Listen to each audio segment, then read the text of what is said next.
Cripto inversores, muy buen día, ¿cómo estamos? Yo estoy acá muy bien, como siempre, tomando matecitos, mirando el mercado y creando contenido. Y el día de hoy te quería comentar un análisis del mercado financiero tradicional y cripto. Te voy a comentar las 5 cosas más importantes a tener en cuenta del mercado financiero tradicional. Empecemos por lo primero que tiene que ver con Nvidia, la empresa más grande de todo el mundo. El día miércoles, después del cierre del mercado, presentó balance, resultados que fueron mejores a los esperados. Esto hizo que el mercado subiera en un principio, aunque después corrigió porque hay un montón de cosas dando vuelta que hicieron que el mercado caiga. Pero algo positivo, podríamos decir, además de los resultados que fueron mejores a los esperados y nos dio un pequeño alivio, porque si hubiesen sido peores, estaríamos en el abismo. Algo positivo además de eso es que su CEO salió a decir que no ve un riesgo de burbuja, que está viendo otra cosa. Veremos, porque hay un montón de personas que dicen que hay un riesgo altísimo de burbuja en inteligencia artificial, ya que el CAPEX, la inversión en infraestructura, está siendo altísima, está siendo enorme y que no va a ser cubierta por los ingresos proyectados por estas compañías de inteligencia artificial, porque a su vez esta inversión en infraestructura, estos activos se deprecian con el tiempo, pero veremos.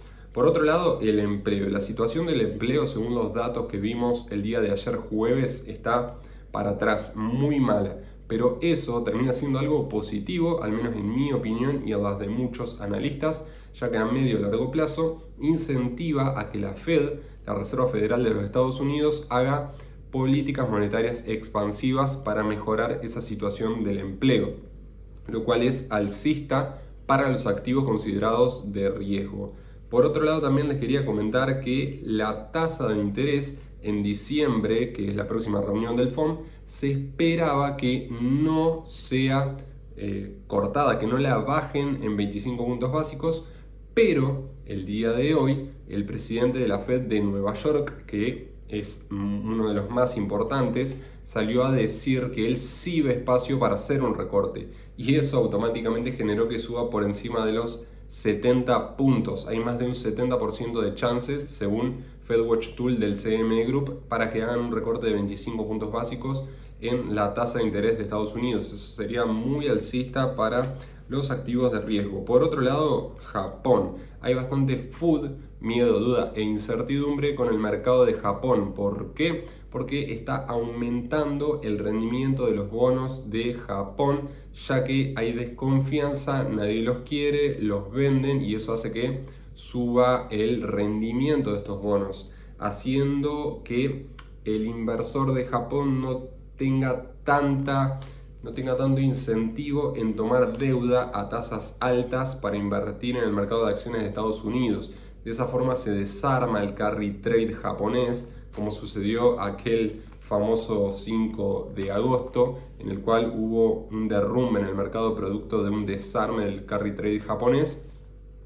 Todo esto que estamos viendo ahora mismo en Japón también está generando que se desarmen más y más posiciones. Aún así, creo que el food de todo eso medio que ya vio lo peor, espero. Y de acá esperemos, ¿no? Repito, que sea el piso y vayamos para arriba. Podemos siempre podemos caer más. Por eso es muy importante la gestión del riesgo y siempre contar con liquidez, porque lo de Japón no es lo único que está sucediendo, están pasando un montón de cosas, sobre todo en el sector de las criptomonedas, que ahora te voy a hablar en un ratito, está pasando de todo. Te quería decir que sobre el mercado financiero tradicional, macroeconomía y geopolítica, sobre todo eso te hablo todos los días de manera 100% gratis en mi canal de Instagram, te lo voy a dejar por acá abajo para que te puedas sumar sin ningún tipo de problema con un clic. Te repito, es gratis. Ahora sí te quería pasar a hablar del mercado de las criptomonedas. Estamos viendo un miedo generalizado, un miedo extremo con 10 puntos en el indicador. Algunos días vemos que está en 9, en 10, en 11, pero por ahí llevamos, no sé si unos 8 o 9 días consecutivos de miedo extremo. Eso ha coincidido históricamente con enormes oportunidades de compra. también el hecho de que este es la tercera caída, drawdown tan agresivo en lo que va de este ciclo. Ahora mismo está siendo de un 35% y los dos anteriores fueron de un 34% y de un 32%. Todo esto que te estoy compartiendo y comentando, te lo subí a mi canal de Telegram gratis. Tengo dos canales, el de Instagram y el de Telegram. En el de Instagram te subo sobre finanzas tradicionales y en el de Telegram sobre criptomonedas. Te dejo ambos accesos acá abajo. Y bueno, vamos con el MACD y el RSI en velas de un día en Bitcoin. Están en zona de pisos y eso coincide otra vez con una buena oportunidad de compra. Por otro lado, vemos que la media móvil de 200 días en velas semanales está en $55.000. Ese punto sería un soporte clave. Falta mucho para llegar ahí, ¿no? Pero en caso de llegar, no creo que sería, o sea, muy difícilmente caigamos de ese nivel. Por otro lado, te quería comentar quiénes están comprando y quiénes están vendiendo. Comprando, básicamente, las billeteras con más de 10.000 Bitcoin, las ballenas. Y vendiendo, todos. OGs, ETFs, empresas de tesorerías, long term holders, que serían los holders de largo plazo, los de corto plazo, todos. Pero atrás de esas ventas hay compras. ¿Y quienes compran? Las ballenas. Por otro lado, también te quería hablar de los liquidados. Más de 2.2 billions en posiciones liquidadas en las últimas 24 horas. Cuidado con el apalancamiento, por favor. Solamente usalo si sabes lo que estás haciendo, si estás entrando con stop loss, take profit, una buena gestión del riesgo. Ahí sí, pero si no sabes lo que haces, mejor ni toques el apalancamiento. Por último, dos miedos extremos en el mercado. Uno tiene que ver con la computación cuántica. Cada vez hay más y más personas en redes sociales hablando de que representan una amenaza muy grande para la criptografía, ya que para antes de 2028, según Vitalik Buterin, co-founder de Ethereum, podría llegar a romper la criptografía, la computación cuántica. Pero también es cierto que, según estuve hablando con personas que saben de desarrollo y demás, tanto Bitcoin como las demás criptomonedas se pueden actualizar haciendo un fork, se puede parchar, digamos, de alguna manera la red para que sea anti-ataques cuánticos. Así que no habría ningún tipo de problema desde ese lado. Aún así, hay food y suma. Por otro lado, Strategy. Al parecer estuve viendo que tanto Strategy como cualquier otro tipo de empresa de tesorería de Bitcoin no sería listada y sería deslistada de los índices de acciones de Estados Unidos más importantes, como por ejemplo el Nasdaq 100. Ahí ya tenemos que está incluida Strategy. Supuestamente la quitarían, la sacarían de ese índice. Todavía la decisión no está tomada, pero hay rumores respecto a eso. Y también, obviamente, no sería incluida en el S&P 500, lo cual hubiese sido altamente alcista. Hace poco se estuvo hablando de que podía ser incluida y bueno, después resultó que no. Pero cuando suceda, eventualmente, si es que sucede, yo creo que va a pasar en algún momento, sería muy alcista. Pero el hecho de que quieran sacarla del Nasdaq y de otros índices importantes, eso es claramente muy bajista. Por último, ahora sí te quería hablar de dos altcoins, Solana y una que todavía no salió, que es Poly, de Polymarket. Empecemos por la segunda. Los mercados de predicciones cada vez mueven más y más volumen, no solamente Polymarket, sino Kalshi también. Incluso Coinbase está trabajando con Kalshi para lanzar su propio mercado de apuestas y predicciones. Esa creo que es una narrativa la cual va a seguir creciendo mucho más de cara a 2026 y yo te sugiero que utilices Polymarket porque muy probablemente va a lanzar un airdrop que va a ser muy bueno. Por otro lado, Solana, los ETFs desde que fueron lanzados hasta el día de hoy, si es que no me equivoco, vienen recibiendo flujos netos positivos todos los días.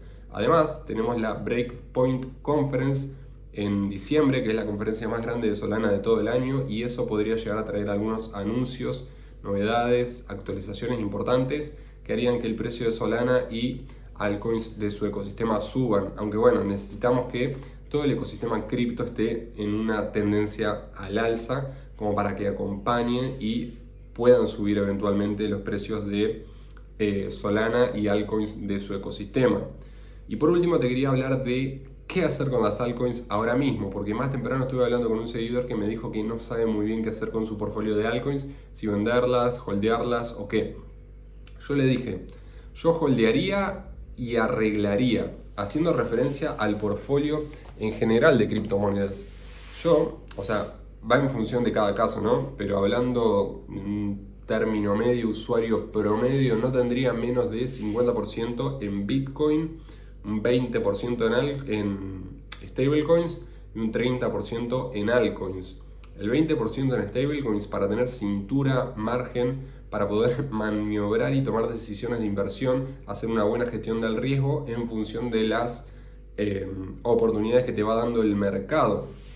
Si estamos en momentos de miedo, duda e incertidumbre, con el índice de miedo y codicia, el miedo extremo, con un montón de indicadores y métricas dando sobreventa, ahí obviamente te conviene hacer un DCA in, ir comprando. Y viceversa, cuando estemos en euforia extrema, euforia extrema, un montón de indicadores y métricas dando sobrecompra, ahí te conviene ir haciendo un DCA out e ir vendiendo altcoins sobre todo. Y vas acumulando Bitcoin y stablecoins. Pero bueno, 20% en USDT, 50% en BTC y el restante 30% en altcoins de alta capitalización. Unas 3, unas 5, unas 8 como mucho altcoins que pueden ser Ethereum, BNB, Solana, Link, Hype, Sui. Esas criptomonedas que vos sabés que van a resistir cualquier tipo de mercado bajista. Le podés pifiar con alguna, le podés errar con una o dos. No sé, de repente... O sea, no lo quiero ni decir, pero Hype, por ejemplo, es nueva. Yo creo que va a sobrevivir, pero es mucho más probable, me parece, que sobreviva Ethereum que Hype, quizás. Bueno, ahí la verdad es que es muy depende, pero si vas a lo seguro, como te digo, esas pocas altcoins blue chip de alta capitalización, con pocas chances de morir en un mercado bajista, creo que te va a ir muy bien. Y lo que haría, contestándole a este seguidor, es holdear. No vendería ahora porque ya están muy caídas de precio. Y pondría el foco en generar más flujos de caja, generar liquidez e ir aumentando la cantidad de Bitcoin para alcanzar ese mínimo 50%, aumentando la cantidad de stablecoins para alcanzar ese 20% y después sí ir concentrando capital en esas altcoins blue chip de cara a un próximo rally alcista. Cripto inversores, eso fue todo por el día de hoy. Muchísimas gracias. Será hasta el lunes, me parece. Chau, chau.